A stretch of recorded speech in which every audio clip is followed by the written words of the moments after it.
మీరు అడిగినట్టు రాజకీయం అనేది నేను కాదు అని అంటున్నా. కాకపోతే ఇప్పుడప్పుడే నేను ఎలాంటి నిర్ణయం అనేది తీసుకోలేదు.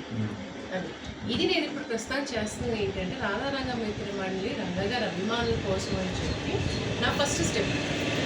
ఇది ఎప్పుడైతే ప్రాపర్ స్ట్రక్చర్ అయ్యింది అనుకోండి, అంత సరిగ్గా రన్ అవుతుంది అనుకోండి, రన్ అయిన తర్వాత అప్పుడు నేను ఏంటంటే రాజకీయంగా ఏ నిర్ణయం అనేది ఇంకా టైం ఉంది ఎలక్షన్స్కి.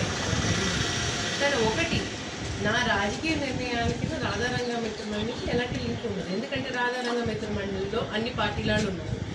నేనంటూ వీళ్ళని ఫోర్స్ చేశానంటే మళ్ళీ పార్టీ ఇదైపోతా, ఆర్గనైజేషన్ అయిపోతుంది. నాకేంటంటే అది దానంతటి స్వచ్ఛందంగా ఒక ఆర్గనైజేషన్ కింద రన్ అవ్వాలి. అన్ని పార్టీలలో ఉండాలి, అన్ని కులాలలో ఉండాలి, అన్ని మతాలలో ఉండాలి రాధారంగ మిత్ర మండలిలో. సో ముందు ఆ కార్యక్రమం మీద నేను ఫోకస్ పెడుతున్నాను. తర్వాత నా రాజకీయ నిర్ణయం అనేది తర్వాత ఉంటుంది.